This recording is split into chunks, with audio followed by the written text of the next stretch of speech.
Bismillahirrahmanirrahim. Assalamualaikum warahmatullahi wabarakatuh. Selamat pagi, salam sejahtera dan salam sehat untuk kita semua ya.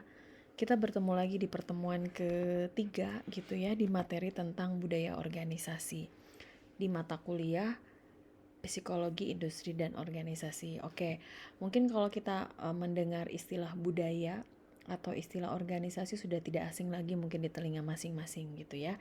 Kalau misalkan melihat gambar ini, mungkin sebagian orang sering bahkan pernah atau memang sering melihat, sering mendengar gitu, bahkan sering ditawarkan mungkin ya, ketika kita datang ke salah satu tempat yang berlogo seperti ini, misalnya pasti ditanyakan atau misalkan disambut dengan kata-kata selamat datang, misalnya gitu ya. Atau misalnya ada kartu membernya, atau misalnya mau didonasikan dan lain-lain. Ini adalah salah satu yang merupakan budaya dari setiap organisasi, di mana kebiasaan yang memang mereka tonjolkan atau mereka cerminkan supaya orang lebih banyak mengenal dan merupakan salah satu pelayanan dari perusahaan yang memang berikan untuk customernya gitu ya. Nah, yang selanjutnya mungkin di sini kita contohkan juga misalnya Alfamart gitu ya. Di sini ada budaya kerja yang memang mereka terapkan gitu ya. Mungkin dari mulai ketika mereka punya integritas yang tinggi gitu ya, inovasi untuk kemajuan yang lebih baik, kualitas dan produktivitas yang tinggi, adanya kerja sama tim, dan tentunya memberikan kepuasan pelanggan dengan memberikan standar pelayanan yang terbaik. Sebetulnya tidak hanya beberapa perusahaan yang Ibu contohkan di sini saja ya, tetapi sebetulnya banyak sekali yang memang perusahaan lain pun banyak menerapkan budaya organisasi yang mereka terapkan gitu. Tetapi Ibu sekarang hanya mengambil beberapa contoh kecil gitu ya, yang memang sering sekali orang melihat ataupun mendengar gitu.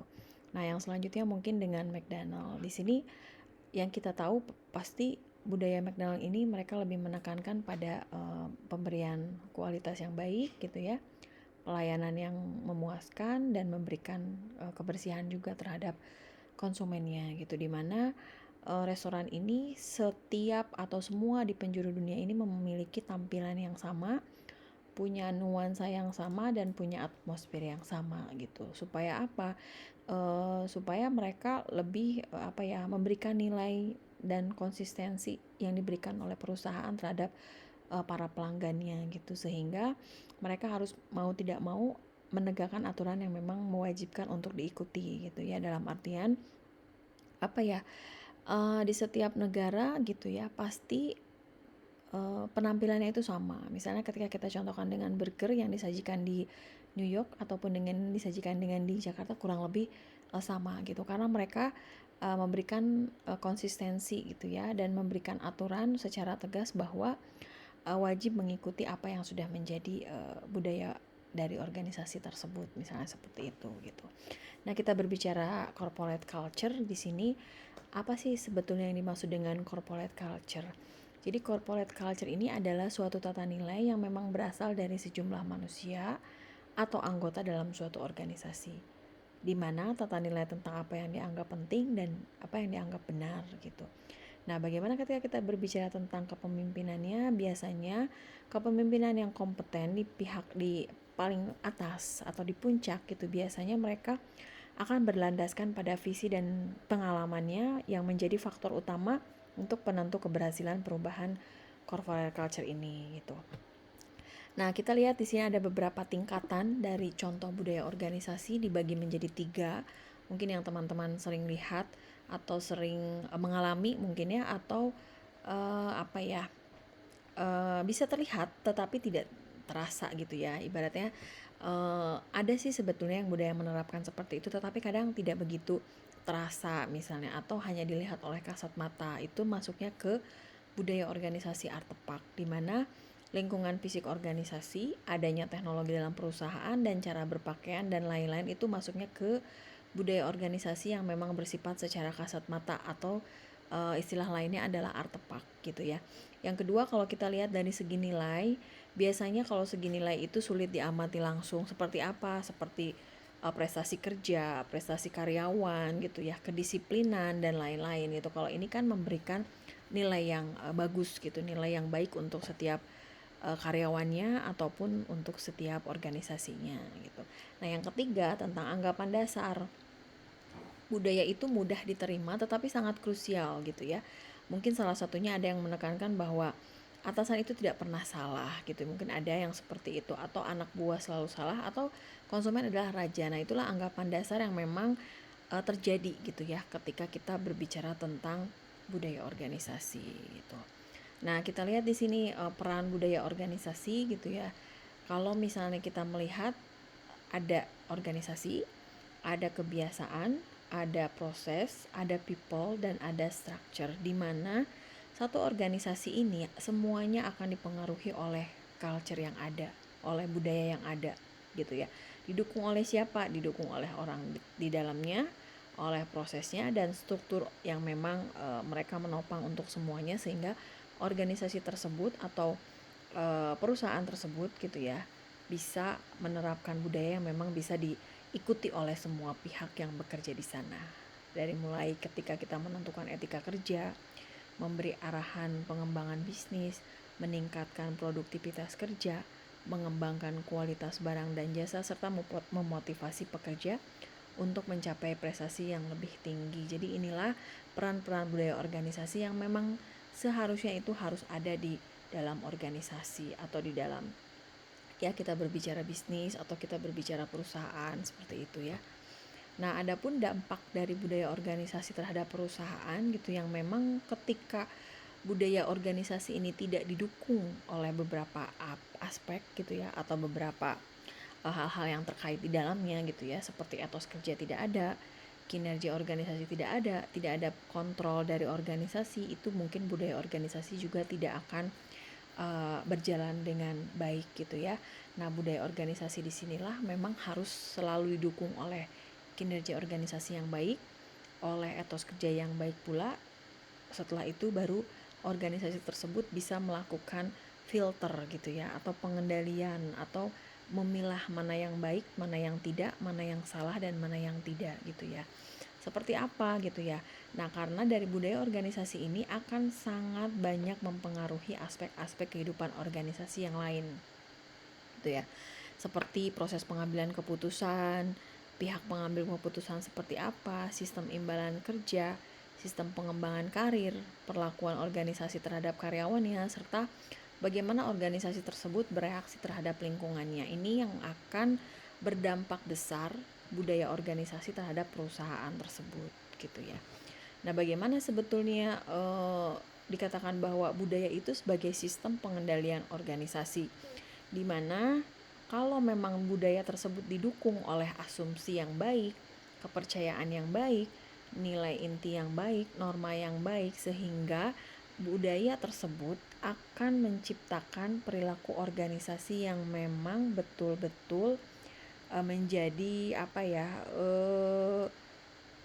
perilaku organisasi yang terlihat di dalam perusahaan itu sangat bagus gitu ya, sangat baik gitu, karena memang dilihat dari kepemimpinannya, dalam pengambilan keputusannya, dalam memberikan kebijakan dan lain-lain itu memang sesuai dengan yang seharusnya gitu. Sehingga di sini dikatakan bahwa budaya organisasi itu merupakan sistem pengendali organisasi yang memang sangat besar gitu ya, yang akan berpengaruh bukan hanya terhadap pola perilaku organisasi, tetapi juga pola perilaku organisasi yang memang tidak terlihat gitu ya. Nah, di sini kalau kita lihat atau kita bandingkan nih antara budaya dan etos kerja gitu ya, di mana budaya organisasi itu akan sangat mempengaruhi sikap dan perilaku individu pada lingkungan kerjanya gitu ya. Ataupun budaya organisasi ini akan menjadi cerminan perilaku sehari-hari di sekeliling kita, di tempat kerja kita, di lingkungan usaha kita, misalnya di perusahaan kita gitu. Nah, jadi budaya organisasi juga akan menjadi semacam kepribadian bagi sebuah organisasi yang mana akan mencerminkan bagaimana organisasi tersebut beroperasi secara efektif gitu, yang didukung oleh apa? Pengetahuan, skill dan ability gitu, dimana proses inilah yang akan sangat mempengaruhi gitu ya terhadap performance kita gitu. Dalam artian ternyata ketika kita punya pengetahuan, mungkin kita bisa dinilai oleh orang personality kita bagus gitu. Atau ketika kita punya skill, mungkin akan dinilai oleh orang atau perusahaan tersebut akan berpengaruh terhadap attitude kita, misalnya seperti itu, yang dipengaruhi oleh setiap budaya-budaya yang ada, setiap budaya yang masuk, yang diterapkan oleh atasan atau yang diterapkan oleh pimpinan gitu ya, menerapkan budaya kerja yang baik, etos kerja yang sesuai gitu, sehingga akan meningkatkan performa dari si organisasi tersebut atau si perusahaan tersebut gitu ya. Nah, kalau berhubungan dengan manajemen seperti apa gitu. Nah, budaya kerja sebagai sarana manajemen pun akan sangat berpengaruh gitu ya ketika kita akan merekrut atau melakukan seleksi misalnya gitu ya. Nah, budaya organisasi ini juga kita dapat menjadi pertimbangan perusahaan untuk merekrut karyawannya gitu. Apakah nanti karyawan itu akan cocok dengan budaya organisasi yang ada ataupun tidak gitu. Ini pun harus disesuaikan gitu ketika kita akan melakukan seleksi dan rekrutmen terhadap karyawan yang baru gitu. Harus disesuaikan dengan keinginan perusahaan dan kita sebagai karyawan harus mengikutinya gitu ya. Kalau memang kita mampu menjadi seorang pimpinan yang punya manajemen yang baik gitu ya.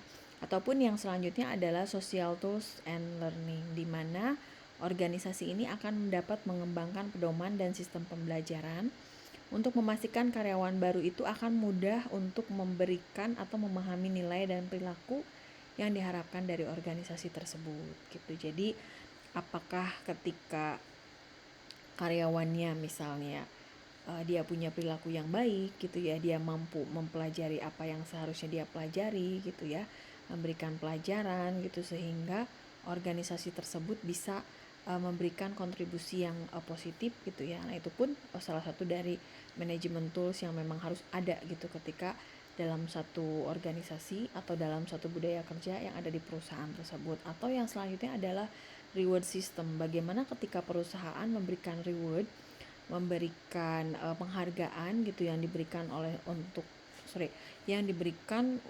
setiap karyawan gitu, dimana ketika mereka sudah melakukan yang terbaik gitu ya, seperti bisa jadi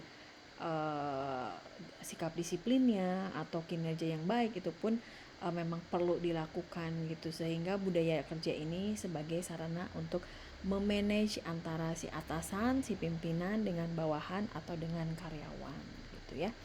Jadi terima kasih untuk pertemuan hari ini. Ibu rasa cukup tentang materi budaya organisasi. Mohon maaf apabila ada kekurangan dalam penyampaian materi dan dalam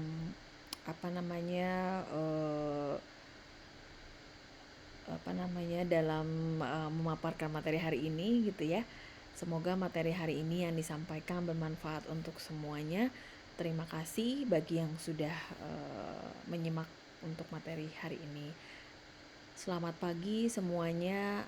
Assalamualaikum warahmatullahi wabarakatuh. Salam sehat untuk semuanya. Terima kasih.